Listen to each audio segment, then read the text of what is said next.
আসসালামু আলাইকুম, আশা করি সবাই ভালো আছেন। আমরা আগের ক্লাসে দেখেছি হচ্ছে শিক্ষক নিবন্ধনের হচ্ছে সিলেবাসটা কেমন থাকে কলেজ পর্যায়ে ইংলিশ।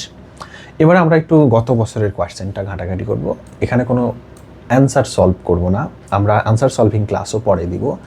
এখানে আমরা দেখব শুধুমাত্র যে কোয়েশ্চেনটা সিলেবাসের সাথে কীরকম ধারণাটা, মানে সিলেবাসটা তো আগে দেখলাম, এখন হচ্ছে চোখের সামনে সরাসরি দেখি। দেখেন, আমি বলেছিলাম যে নাম্বার ওয়ান কোয়েশ্চেনে যেটা থাকে, 1 নম্বর কোয়েশ্চেনে, সেটা হচ্ছে হিস্ট্রি অফ ইংলিশ লিটারেচার থেকে সরাসরি এলিজাবেথান এজ থেকে শুরু করে মডার্ন এজের মধ্যে কোয়েশ্চেন থাকে। 4টে কোয়েশ্চেন থাকবে, আমাদেরকে আনসার করতে হবে 2টা, যেমন characteristics of English literature during the Elizabethan period, সরাসরি এলিজাবেথান এজ থেকে একটা কোয়েশ্চেন আসছিল। এবারে আমাদের এলিজাবেথান এজ থেকে আসার সম্ভাবনা একটু কম। রেস্টোরেশন থেকে এসেছিল একটা কোয়েশ্চেন, ঠিক আছে। দ্য ওয়েস্টল্যান্ড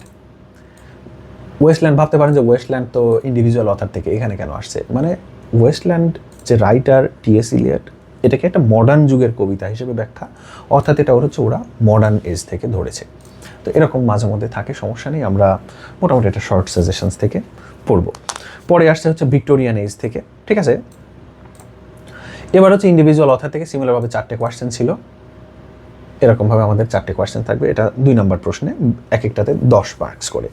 দেন আমি যেটা বলেছি সেটা হচ্ছে লিটারারি টার্মস থেকে হচ্ছে সরাসরি আমাদের কোয়েশ্চেন আসে। এখানে একটু সুবিধা আছে, একটু লিটারারি টার্মস বেশি দেওয়া থাকে, আনসার করতে হয় হচ্ছে 4টে দেওয়া থাকে, হচ্ছে 8টার মধ্যে 4টে দিতে হয়। তো এখানে মানে খুবই সহজ, আমরা ইম্পর্টেন্ট যদি 7-8টার মতো পড়ি, ঠিক আছে, যে এইগুলাকে হচ্ছে আমরা যদি বাদ দিয়ে দিই, এখানে বাদ দিয়ে দিলে রিপিট হওয়ার পসিবিলিটি অনেক কম, একটা রিপিট হতে পারে। তো এইভাবে আমরা পড়ব, ঠিক আছে।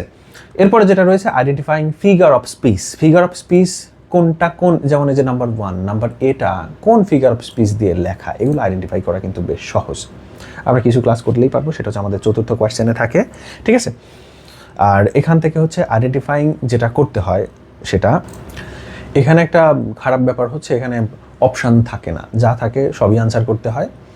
তো মিনিমাম আমরা 4টে লিখতে পারবো বলে আশা করি। যাদের হচ্ছে বেসিক ভালো বা আমাদের ক্লাসগুলো ঠিকমতো করবেন, আশা করি হচ্ছে সবই লেখা যাবে, টেনশন করতে হবে না। পরের পয়েন্ট, সামারি রাইটিং। তো আপনারা যেহেতু হচ্ছে অনার্স মাস্টার্স অনেকেই কমপ্লিট করে ফেলেছেন, এটা যদি আপনি পড়েন আশা করি আপনি বুঝতে পারবেন, ঠিক আছে। বুঝে এই আইডিয়াটাকে সংক্ষেপে লেখা, সামারি কিন্তু ছোট করে লিখতে হয়, আমরা পুরোটাই শিখবো। তো সামারি কীভাবে লিখতে হয় সেটা টেকনিক দিয়ে আমরা লিখলে আশা করি এখানে আমরা ভালো একটা নাম্বার অর্জন করতে পারবো। তাহলে 5 নম্বরে কী থাকে, সামারি। তার আগে ছিল হচ্ছে আমাদের ফিগার অফ স্পিচ আইডেন্টিফাই করা, এবং লাস্ট যে 2টা আইটেম সেটা হচ্ছে এখানে দেখুন কোয়েশ্চেন নাম্বার 6-এ থাকে হচ্ছে সরাসরি রাইটিং সেকশন থেকে। এখানে আসছিল হচ্ছে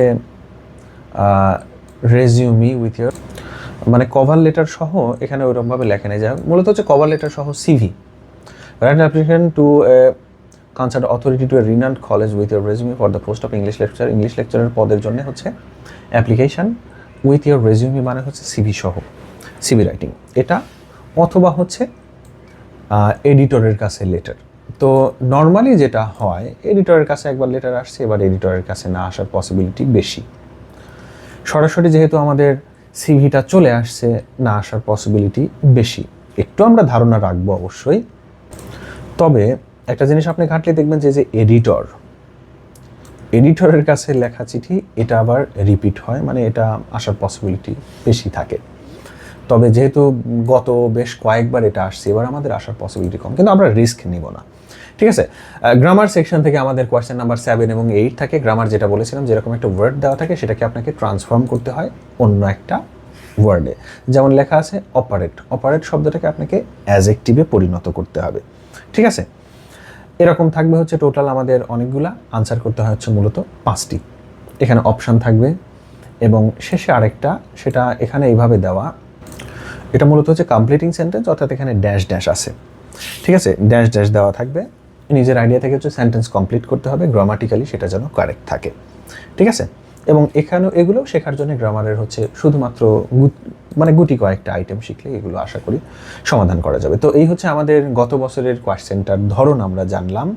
নর্মালি হচ্ছে গত অনেক বছরের কোয়েশ্চেন দেখলে আপনারা সিমিলারিটি পাবেন। তো আমরা বিগত বছরের কোয়েশ্চেন্সগুলো জোর দিয়ে বলবো হচ্ছে সলভ করতে হবে মিনিমাম 5ম 6ষ্ঠ থেকে শুরু করে হচ্ছে লাস্ট এক্সাম পর্যন্ত 17 পর্যন্ত।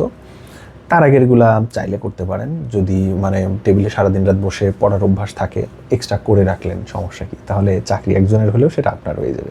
ঠিক আছে, তো এই হচ্ছে আমাদের কোয়েশ্চেন অ্যানালাইসিস বিগত বছরের। আর হ্যাঁ, আমাদের যদি কোর্সে ভর্তি হতে চান তাহলে হচ্ছে আপনারা এই ভিডিওর ডেসক্রিপশনে দেওয়া নাম্বারে যোগাযোগ করবেন। আর যদি এই বইটি, যে বইটি আমি ফলো করতেছি, আমি মূলত বেশ কয়েকটা বই ফলো করতেছি, তার মধ্যে লিটারেচার এক্সপ্রেসের এই বইটাও একটা, এটা কিনতে চাইলে হচ্ছে ওনাদের ফেসবুক গ্রুপে ওনাদের সাথে কথা বললেই হবে। ভালো থাকবেন সবাই, আল্লাহ হাফেজ।